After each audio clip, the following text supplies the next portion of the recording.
Hi friends, welcome back to my channel AJ talks. जैसा कि आप जानते हैं कि मैं इस समय शिकागो शहर में हूं और यहां की अलग अलग डेस्टिनेशंस को एक्सप्लोर कर रहा हूं। इसी क्रम में आज हम चलने वाले हैं शिकागो का आर्किटेक्चर टूर लेने के लिए, वो भी बोट से।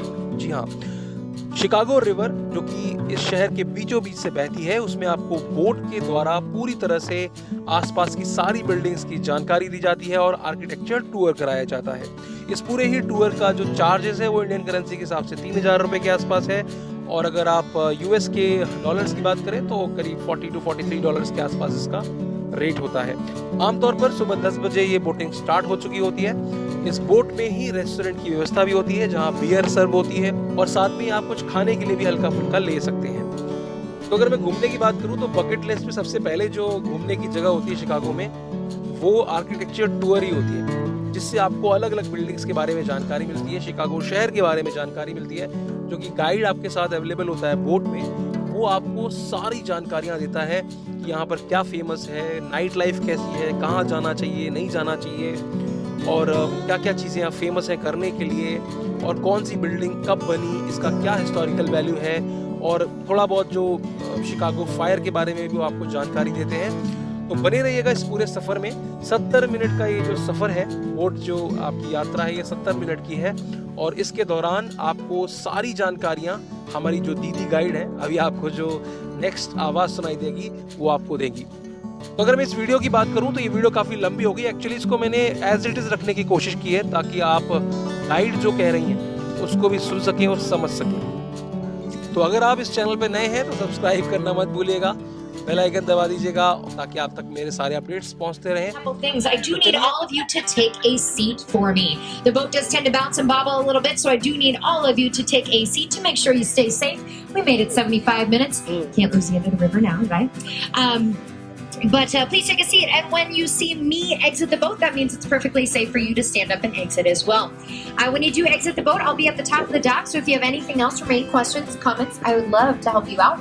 If you wouldn't mind helping us out, if you have any trash, cups, napkins, whatever it might be, there are trash cans on either side of the ramp over there, so please make sure those things end up in the trash cans and not in our Chicago River. But my friends, I hope you've enjoyed learning a little bit about the city today, and hopefully it's pushed you to be even more curious to explore the rest of the city, because there is so much to see and do here. You can get out and go take a look at Art on the March a little bit later this evening. You can go listen to some of our incredible blues and jazz here in the city. You can go eat your way through the city of Chicago. Chicago-style hot dogs, Italian beefs, some of my favorite classics. You can go drink your way through the city as well. As of this year, Chicago is the #1 craft brewery city in the United States. Now, when this building was completed, it was opened as our Marshall Field's wholesale warehouse, and then it was purchased by the Kennedy family. Joseph Kennedy added in these 8 Pez dispenser hits. I like to put them along the way. These are our merchant princes, our retail princes here in the city. Two of the names that might sound familiar: Aaron Montgomery Ward, known for his catalog company, and Mr. Marshall Field, known for the original department store in the city of Chicago. Told you this was the largest building in the world when it was completed. The building that finally topped it was the Pentagon, under Benedict 1043. Now we're heading into my favorite area in the city. This is called Wolf Point. And Wolf Point is really where Chicago got its start. In the early 1800s, we set up this area with 3 taverns and a hotel, because we had our priorities straight back then. Eventually, though, people started to move here, and it's kind of gone full circle. People started to move back here. This tower just off to your right is Wolf Point East Condominiums. The one that's already completed just off to your right as well is Wolf Point West Condominiums. The tallest of the 3 is going to round out with Wolf Point South over the next couple of years. Wolf Point is also where the 3 branches of our Chicago River meet. We've just come down the main branch. The north branch curves you up towards our Skokie suburb, and then we're going to head down the south branch of the river. And if you look at these 3 branches from up above, they look like the letter Y. And that's where we get our city symbol here in Chicago. It's a Y with a circle around it. You can play I Spy and find the symbol all over the city. You can find it in manhole covers and bridge designs. Even if you look at our famous Chicago theater marquee, you'll see a horizontal Chicago directly behind it. You'll see a big circle with the letter Y. All of it acknowledging where Chicago got its start at Wolf Point. We even put the Y's in our buildings, my friends. You'll see this Y-shaped building, 150 North Riverside Plaza, right in front of you.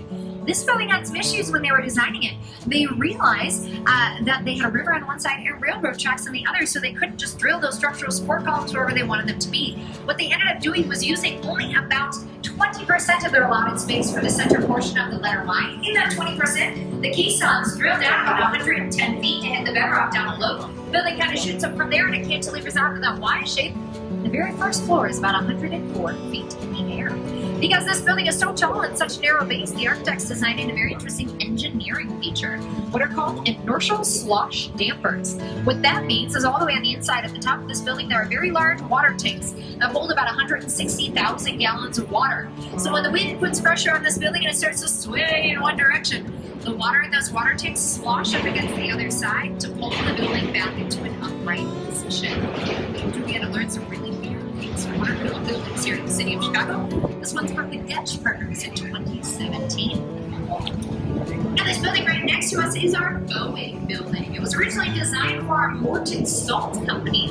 And architects like to acknowledge companies that are going to be inside their building. So if you look all the way at the top of it, you might spot a couple holes cut out from up there. Any guesses as to what holes at the top of a building designed for a salt company might be reminiscent of?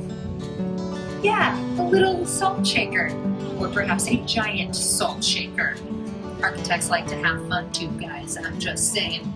Now, the Morton Salt Company moved into a building a little bit further in Wolf Point, and the Boeing Company has been here ever since. Now we're heading under Washington Boulevard, and we're heading into what I like to call Art Deco Canyon. We have two really beautiful Art Deco buildings on either side of our boat. I promise you, we turn our boat back around here and this one off to the left because it's one of my favorites, but right now I want to focus on this one out to the right. This one is called 2 North Riverside Plaza, originally a Chicago Daily News building, a great example of that Art Deco style of architecture. This building was the first building in the city of Chicago to be built on what are called air rights. What that means is those railroad tracks I was just mentioning to you, they run directly beneath this building. And the railroad companies own all of the land that the tracks sit on, as well as all of the air up as far as the eye can see. So if you want to build a building over those railroad tracks, you actually have to lease the land. You have to lease the air from the railroads down below. So this was the first building in the city to do that, but all of these other buildings along the way have done the exact same thing. Now these next 4 buildings off to the right, these are all designed by these same architectural firms, Skidmore, Owens, and Merrill. And they're designed in 4 different years, so I would like to use them to kind of talk about the evolution of our modern styles of architecture. Gateway 1 right next to you completed in 65, and its identical twin sister Gateway 2 completed in 68. These 2 buildings are done in that black box style of modernism we talked about with Mies van der Rohe. And what Mies and his contemporaries, especially Skidmore, Owens, and Merrill, were trying to show off with these big black boxes was this new exciting form of engineering. For so many years, we've been building buildings, stone on top of stone on top of stone. These 2 buildings are built a little bit differently. They're built almost like bird cages. The steel frame on these buildings is actually what's holding the buildings up. The glass on the exterior is almost hung like a glass curtain on that steel frame. So Mies kept saying, why would you ever want to cover this up with decoration or facade? This is innovation. This is engineering. Show that off. So that's where those very simple black boxes of the 50s and 60s really came from. Now in the 1970s, we decided we want to shake things up a little bit, right? Spice things up. And the only way I can think to spice up a big black box is to put a white stone facade on it. Super spicy, right? Gateway 3 completed in 1971. This building we call the International style of architecture. And that's because really in the 1970s, you could have picked up this big white box and you could put it anywhere in the world. It didn't really rely on its surroundings, so it could kind of hold its own in any city you put it in London, in Amsterdam, New York, and Chicago. Because it could be anywhere in the world, we call it the International style. In the 1980s, we really did start to shake things up. We finally started to bust outside the box a little bit. We worked our way to that style known as Contextualism. You'll see this curvy green glass building of Gateway 4, completed in 83. This building you cannot pick up and put anywhere in the world. The only place it makes sense is right here on the Chicago River. The curve of that building honors the curve of the river down below, and the green glass that covers this building bows out a little bit to create these green glassy ripples that are meant to look pretty similar to the green glassy ripples of our Chicago River. So because it relies on its context, we call it contextualism. Right across the way from Gateway 4, you might spot a nice little map of the city of Chicago, because we like to be pretty helpful here. You'll see that Lyle Wolf point all the way at the top, and that little red dot lets you know that you are here. This building was not too exciting along our Chicago River. No one was really noticing it, so they decided to put a giant map on the building to literally put the building on it, which is pretty convenient because it's done in a style of architecture called the Chicago School style of architecture. It has nothing to do with the name on the outside, but very helpful to remember. Chicago School style is done in 3 pieces, much like a Greek or Roman column. You'll see that low and heavy base rising center column, and then the decorative ornate capital up crown all the way at the top. Great Chicago fire. Now, a couple things you need to know about this fire. Thing number 1, it was not Bessie's fault. You've got to stop blaming the cow, guys, because she did not do it, okay? Number 2, Chicago had had 14 straight weeks of drought leading up to October 8th, so it was a very, very dry city. Thing number 3 is that Chicago's population was booming in the mid-1800s, so we needed to build cheaply, we needed to build quickly, so we built out of the most common material we had available. Any guesses? Wood! We built the cutest little wooden city you ever did see.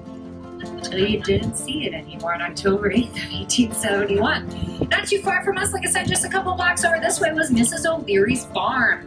Now, to this day, we have absolutely no idea what started that fire, but we do know it started in her barn. The watchman that evening saw the fire start, and they called it into the fire department, but they called it into the wrong address. So the fire department rushed to the wrong address to see no fire around them, and at that point the wind started to pick up, started to push the fire a little bit further east. Now everyone here in the city kind of hoped that this giant body of water that we're on would help protect the city a little bit. Except, like most cities along waterways in the mid-1800s, we were using the river as a dumping grounds for our sewage. So not only did the river not protect us, it actually caught on fire. Fire continued to burn a little bit further east. Eventually, the wind shifted, started to push the fire north. It jumped over the river a second time. By the end of this fire, 3 days later, 3.5 miles of our city had burned. 17,450 buildings completely destroyed. About a third of our population was all coming from one city. Putting that in modern day perspective, we just got our U.S. Census. We have about 2.7 million people living in city proper today. So times that by 10, and that's the amount of visitors we have in the span of 6 months. A lot of exciting things happened at this World's Fair. Shredded wheat was invented. Cracker Jacks were invented. Milton Hershey got its very first chocolate making machine. Bertha Palmer invented the brownie, the dessert. You have to thank Chicago for every brownie ever eaten. The zipper on your clothes made its debut. The Ferris wheel was invented. Pabst Blue Ribbon won. Guys, very exciting things. Now, J.D. Burnham was the head architect of that World's Fair of 1893, and he decided he wanted to leave all the main buildings this impressive, unified color. Thought it was going to look really cool to have this white-colored neoclassical city. Not only that, this was the first widespread use of the electric light bulb.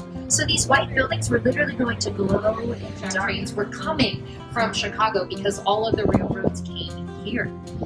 Now, where we're heading right now, we are heading towards Chinatown, our Chinatown neighborhood. Now, Chicago has 77 recognized community areas in the city. Those are made by the city. Then, broken down even further, we have a little over 220 different neighborhoods, and those are kind of made by the people. Each of them have their own flair, their own spice, their own feel to them. A lot of them have cultural ethnicities, things like Chinatown, Greektown, Little Italy. Pilsen's one of our larger Mexican neighborhoods. Some of them have their residences along the South Branch to fruition, just in a slightly less curvy style of architecture. Just off to the right, you'll see this new building. This one is called the Cooper. The Cooper was the first building completed from a new project called the South Bank Project. Now, the South Bank Project, this whole area here, as well as its sister project, the Riverline Project, this empty space just beyond River City. In total, these 2 empty spaces in Chicago's South Branch of the river are going to be about $2 billion worth of new real estate. About 3,700 new residences, new office space, and new retail space along the South Branch of the Chicago River. So come back in the next 10 years or so, and who knows what you're going to see along our river. Alright, so you got these 2 new buildings popping up, and of course then they're working. 77 West Wacker is a neoclassical style of building. You'll see these Portuguese white granite columns leading you all the way up to the top of the building where that triangle shape is, which makes this building look like a very tall version of the Parthenon. Weird facts about this building. there are 50 floors in it, but only because it doesn't have the 49th floor. Most buildings opt to get rid of that 13th floor for bad luck. This building just decided 48 to 50, because they could. People made weird choices and I cannot explain them, but there are 50 floors in this building right here. Blue and green glass building over here. This one might look familiar if you've ever seen the movie Ferris Bueller's Day Off. Ferris's dad worked in this building here. Our new Bean building originally opened in 1983. Now this building is another great example of that contextualism style. You'll see the building is curving along to acknowledge the curve of our river. It's also curving along with our Riverwalk. Our Riverwalk is one of our newer additions to the city. Right now it's about 1.3 miles in length. It extends all the way from Lake Michigan to Lake Street, a bridge we just passed under there. But you might have noticed when we were talking about that South Bank project, we're extending it even further on the south branch of the river. And the whole point of this Riverwalk is really to bring a little bit of life back to the river that gave Chicago its life. For so many years, we have been using this river purely industrially. Chicago in their migration paths, because they started to get a little bit confused thinking our building was in fact the moon. Eventually, though, we realized what was going on. We figured we should help our birds out. We actually turned the lights off in the crown during certain migration periods to help our birds get to where they need to be. The building behind it, that tall black building with the 2 white antennas, this is our tallest building here in the city. If you've been over to it or perhaps up in it, you know it is spelled W-I-L-L-I-S. Here in Chicago, we pronounce that Sears. The Willis is silent. It's a weird Chicago accent thing. Now the Sears Tower, the Willis Tower, when it was completed in 1973, it was the tallest building in the world. Skip Owings and Barrow were the head architectural firm, Bruce Graham, the lead architect, and then Fosler Kahn was the lead engineer. When they were all talking about the design for the building, they had no idea how to build a building so tall because no one had ever done it before. So they were playing with some cigarettes, which you should not do. But what they were noticing was if you stacked one cigarette on top of the other, you got a very tall structure. But it wasn't very stable. Then what they noticed was if you pulled those cigarettes up at different heights, bundled them together at the base, you also got a very tall structure that was a little bit more sound. And you can see that reflected in the design here today. There are 9 square columns, all at different heights, bundled together at the base to create the full height for this building. Now, it is very important to have structurally sound buildings for obvious reasons, but especially here in the city of Chicago because of our wind. On normal windy days, this building can sway about 6 to 8 inches in any given direction. On very, very windy days that happen like once every 100 years or so, this building is built to withstand up to 18 inches of sway in any given direction. That is 3 full feet of sway, like 1 meter, which is terrifying to me on so many levels, my friends. You cannot pay me to go up there on a day like that. I'm even told on normal windy days, you can go up to the top and watch the water in the toilets up there slosh from side to side. Again, no. When we come around from the math building over here, you might spot those 4 glass boxes, the sky deck, the ledge up there. You can go stand in those glass boxes and get a straight shot view all the way down to the concrete, a little over 1,000 feet below your feet. Again, no thank you. You did it? Was it fun? Yeah, right before it cracked. Yeah, it cracked a couple days ago. Don't worry, guys. It was just one of the 4 layers of glass that are on there. But again, terrifying. Reasons why I won't go up there. Now, this building is 1,451 feet tall. And the Council on Tall Buildings, which is actually what they're called, measures the height of a tall building from the lowest pedestrian entrance all the way to the height of the topmost architectural feature. You might have noticed at the top of our building, we have 2 very tall white antennas. Those are not architectural features, those are utility features. Lightning rods, antennas, satellites, all that is utility. It does not add to the height of your building. Now, if you happen to have a decorative spire at the top of your building, that is architectural. It does count. So buildings like One World Trade Center over in New York, currently the country's tallest building. That building is 1,776 feet tall, a very patriotic number that includes its decorative spire. The building is only 1,368 feet tall, which means it's about 83 feet shorter than our Sears Tower here. Now, we're heading towards Lake Michigan now. Lake Michigan is where we get our source of drinking water here in the city of Chicago. Anytime you turn on a faucet, you are drinking clean and pure Lake Michigan water. It's perfectly safe to drink, I promise you, but that was not always the case. If you recall, when I was mentioning the Great Chicago Fire, I mentioned to you that we were using the river as a dumping grounds for our sewage. And our river was flowing directly into our lake, so our sewage water was flowing into our drinking water. You guys probably spot a couple more problems with this than they did in the early 1800s, but by the year 1854, we were officially the cholera capital of the world. Yeah, not an award you want to win. You didn't cheer for that one. I'm very disappointed with this. But cholera, being that waterborne disease, actually about 5% of our population that year passed away from cholera. By the year 1857, we started to understand that concept of germ theory. It wasn't witches or demons that were killing us, it was bacteria in our water. So we decided we should probably do something to help our population out a little bit. Most people would say, well, Chicago, just stop dumping sewage in your water supply, but that would be a little bit too easy for us. So what we decided to do instead was a feat of modern engineering.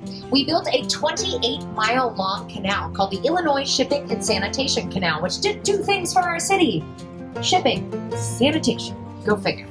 Shipping, what it did was finally connected that portageway I talked about all the way at the beginning of the tour. No longer did you have to walk your boat. You can now come from New York through the Great Lakes to the Chicago River. Chicago River connects to the Des Plaines River. The Des Plaines River, because of our 28-mile long canal, connects to the Illinois River. Illinois to the Mississippi. Mississippi all the way down to the Gulf of Mexico. So pretty big deal for shipping in this country. Number two, sanitation, what it did for us is something that's only been done once and will only ever be done once. We built this 28-mile long canal in such a way that it actually reversed the flow of our Chicago River. So instead of our river flowing east directly into Lake Michigan and contaminating our drinking water, our river now flows west away from Lake Michigan, keeping our drinking water clean, pure, and lovely, and essentially sending all of our sewage down to St. Louis. Sorry about that. St. Louis was not too pleased by this, as you can imagine. They actually filed an injunction against the city of Chicago, saying we couldn't bust through the final dam that would allow all that sewage water down to them. But in true Chicago fashion, the night before that injunction took place, in the middle of the night, we went down to the dam, we busted it through, and we said, oops, sorry, what's done is done.